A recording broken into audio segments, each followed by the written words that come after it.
Hello guys, this is Sound Islam and you are watching my YouTube channel Learning Tech. Learning Tech আজি আমি শিকিম সংখ্যা প্ৰণালী। যদি আপোনালোকে মোৰ সংখ্যা প্ৰণালীৰ প্ৰথম খণ্ড চোৱা নাই, তেনে ডেসক্ৰিপচনত লিংক দিয়া আছে। লিংক ক্লিক কৰি আপোনালোকে প্ৰথম খণ্ডটো চাই লওক। দ্বিতীয় খণ্ডত আমি আলোচনা কৰিম সংখ্যা প্ৰণালীৰ সংখ্যাবিলাকৰ পঢ়তে বা লিখতে দুটা আমি পদ্ধতি অৱলম্বন কৰো। এটা হল ভাৰতীয় পদ্ধতি আৰু এটা হল আন্তৰ্জাতিক পদ্ধতি। তো এতিয়া ভিডিওটো আৰম্ভ কৰিছো। এতিয়া আৰম্ভ কৰিম ভাৰতীয় পদ্ধতিৰ। ভাৰতীয় পদ্ধতিত এটা সংখ্যা লৈছো। এইটো অঙ্ক কিটা আছে এটা দুটা তিনিটা চাৰিটা পাঁচটা ছয়টা সাতটা আঠটা নটা তাহলে ই এটা কি হ'ব নটা অঙ্ক বিশিষ্ট সংখ্যা এই নটা অঙ্ক বিশিষ্ট সংখ্যাটো আমি পঢ়িব লাগিলে কেনেকৈ পঢ়িম আমি সদায় ভাৰতীয় পদ্ধতিত অঙ্কবিলাকক কি কৰিব লাগে ৰাইট সাইডৰ পৰা গ্ৰুপ কৰিব লাগে ৰাইট সাইডৰ পৰা গ্ৰুপ কৰিলে এটো এটা গ্ৰুপ হ'ব প্ৰথমতে আমি তিনিটা অঙ্ক লম তাৰ পিছৰ গ্ৰুপত লম দুটা অঙ্ক তাৰ পিছৰ গ্ৰুপত লম দুটা অঙ্ক আৰু তাৰ পিছৰ গ্ৰুপত লম দুটা অঙ্ক আৰু এই গ্ৰুপবিলাকৰ আমি কিছুমান নাম দিও তাহলে আমি ইয়াতে কেইটা গ্ৰুপ পালো চাৰিটা প্ৰথম গ্ৰুপটো একক তাৰ পিছৰ গ্ৰুপটো হাজাৰ তাৰ পিছৰ গ্ৰুপটো লাখ তাৰ পিছৰ গ্ৰুপটো কোটি এতিয়া যদি আমি সংখ্যাটো পঢ়িব যাও ইফালৰ পৰা আমি পঢ়িলে ইমান ইয়াতে কোটিৰ গ্ৰুপত সংখ্যাটো কিমান 3 আৰু 1 আছে 3 আৰু 1 মিলি কেনে কিমান হল 31 বা 31 তেহলে কিমান হ'ব 31 কোটি তাৰ পিছত কিমান লাখৰ ঘৰত চাব লাগিল লাখৰ ঘৰত কিমান আছে 4 আৰু 7 মিলি হল কিমান 47 লাখ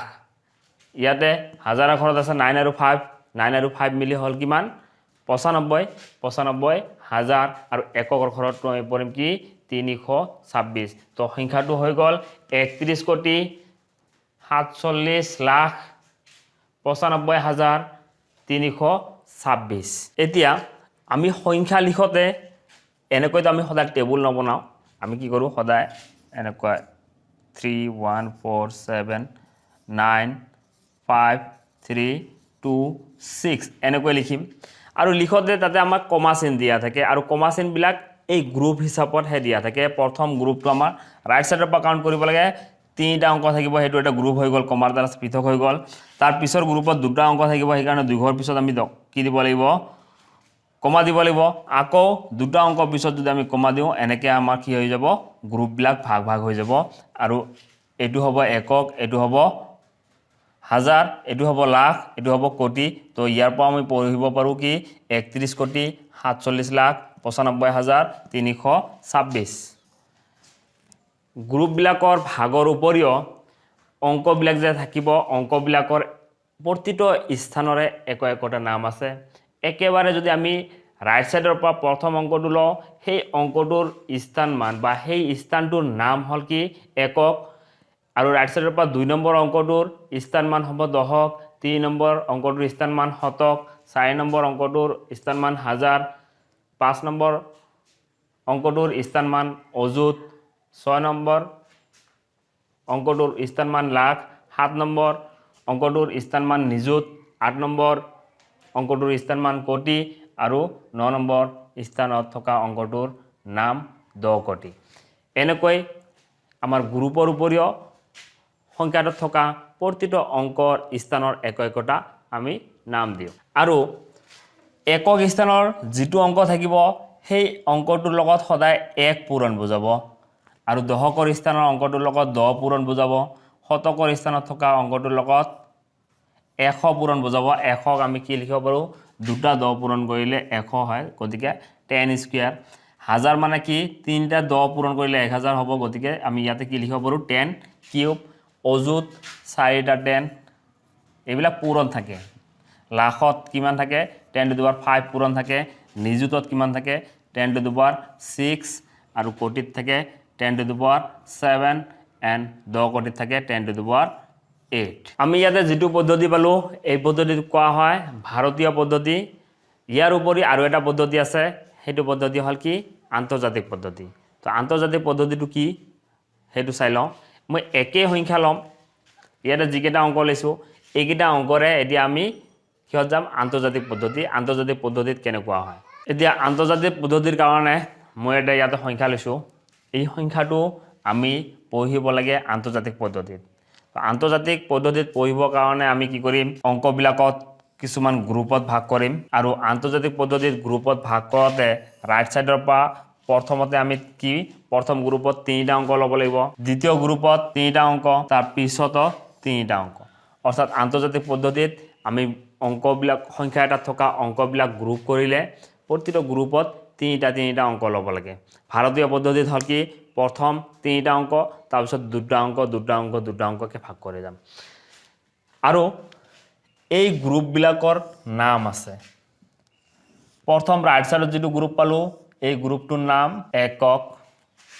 পিছৰ গ্ৰুপটোৰ নাম হাজাৰ তাৰ পিছৰ গ্ৰুপটোৰ নাম মিলিয়ন ইয়াৰ পিছত যদি আৰু অংক থাকিল হয় হেতু হল হয় বিলিয়ন এনেকৈ আমি আন্তৰ্জাতিক পদ্ধতিত অংকবিলাকক গ্ৰুপ কৰো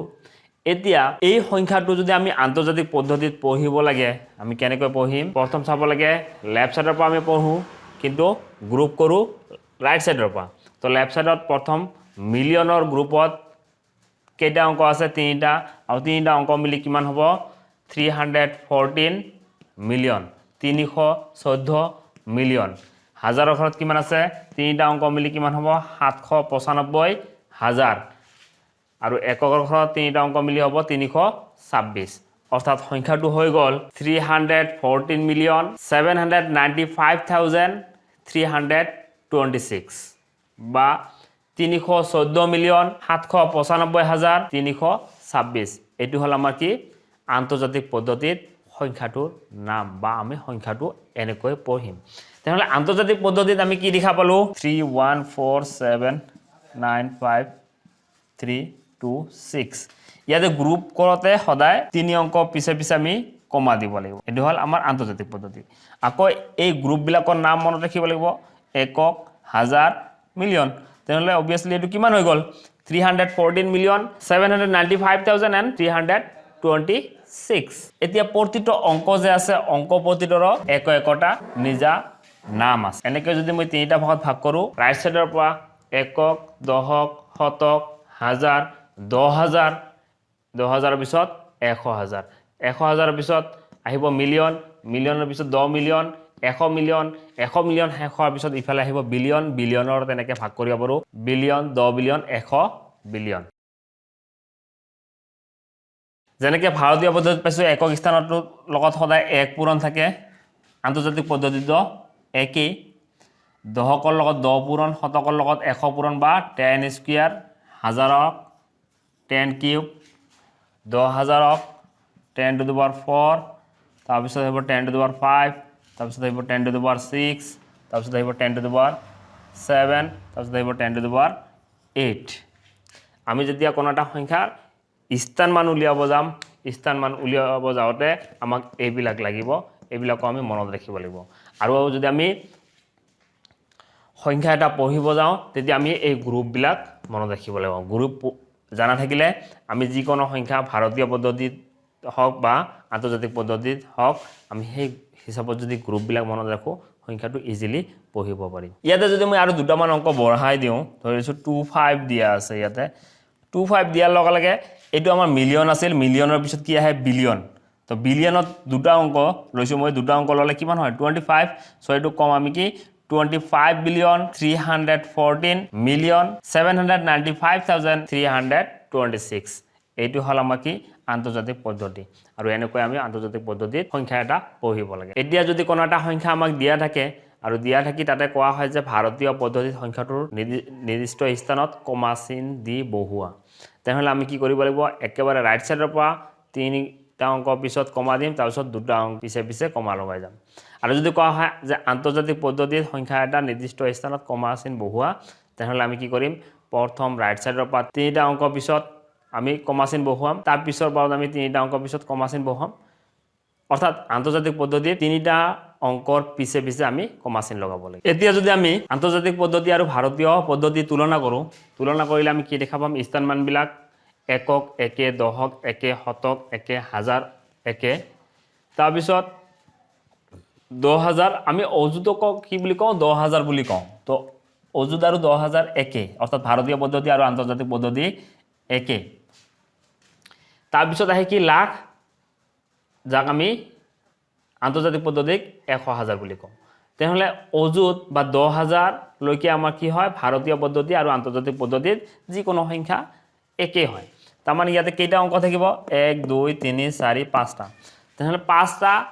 বা তাতকৈ কম অংক বিশিষ্ট যিকোনো সংখ্যা এটা আমি যদি পঢ়িব লাগে ভাৰতীয় পদ্ধতিত পঢ়ো বা আন্তৰ্জাতিক পদ্ধতিতে নপঢ়ো কিয় দুয়োটাৰে একে ধৰণে আমি পঢ়িম এটা উদাহৰণ লৈছো এতিয়া এই সংখ্যাটো যদি আমি পঢ়িব লাগে আমি কেনেকৈ পঢ়িম ভাৰতীয় পদ্ধতিত হ'ব কি 10,000 আন্তৰ্জাতিক পদ্ধতিটো হ'ব কি 10,000 10,000 10,000 এতিয়া 10,000 নলয় কিনে এতিয়া যদি আকৌ 6টা অংক লওঁ 6টা অংক লোৱাৰ লগে লগে ভাৰতীয় পদ্ধতিত হ'ব 1 লাখ ভাৰতীয় পদ্ধতিত ই হৈ গ'ল 1 লাখ আৰু ইন্টাৰনেশ্যনেল পদ্ধতি বা আমাৰ যেটো আন্তৰ্জাতিক পদ্ধতি সেই পদ্ধতিত সংখ্যাটো কিমান হৈ যাব 100,000 বা 100,000 তেনেহ'লে 1 লাখ আমি আন্তৰ্জাতিক পদ্ধতিত কি বুলি কম 100,000 নেক্সট আহো আৰু এটা অংক বঢ়াই দি ইয়াতে শূন্য লগাই দিলে এইটো হৈ যাব এতিয়া ভাৰতীয় পদ্ধতিত কিমান নিযুত বা 10 লাখ আৰু আমাৰ যদি আন্তৰ্জাতিক পদ্ধতিত পঢ়িব লাগে 10 লাখক আমি কি বুলি কম 1 মিলিয়ন বা 1 মিলিয়ন তাৰপিছত আকৌ যদি অংক বঢ়াই যাওঁ ভাৰতীয় পদ্ধতিত এতিয়া এইটোৰ নাম হ'ব কি 1 কোটি আৰু আন্তৰ্জাতিক পদ্ধতিত হ'ব কি 10 মিলিয়ন 10 মিলিয়ন আৰু যদি অংক এনেকৈ বঢ়াই যাওঁ এতিয়া এই সংখ্যাটো ভাৰতীয় পদ্ধতিত হ'ব 10 কোটি আৰু আন্তৰ্জাতিক পদ্ধতিত হ'ব কি 100 মিলিয়ন আৰু যদি এনেকৈ অংক বঢ়াই যাওঁ 3 দি দিলো 3 দিয়াৰ লগে লগে এই ভাৰতীয় পদ্ধতিত কি হ'ব 100 কোটি আন্তৰ্জাতিক পদ্ধতিত হ'ব 1 বিলিয়ন এইখিনিয়ে হ'ল আমাৰ কি ভাৰতীয় পদ্ধতি আৰু আন্তৰ্জাতিক পদ্ধতিত পঢ়া বা লিখা আৰু কিছুমান নিয়ম যদি মোৰ ভিডিওটো ভাল লাগিছে তেন্তে লাইক কৰক শেয়াৰ কৰক আৰু সাবস্ক্ৰাইব কৰক বেলেগ এটা ভিডিওৰ মাজেৰে আপোনালোকৰ মাজত আকৌ আহিম তেতিয়ালৈকে বাই বাই টেক কেয়াৰ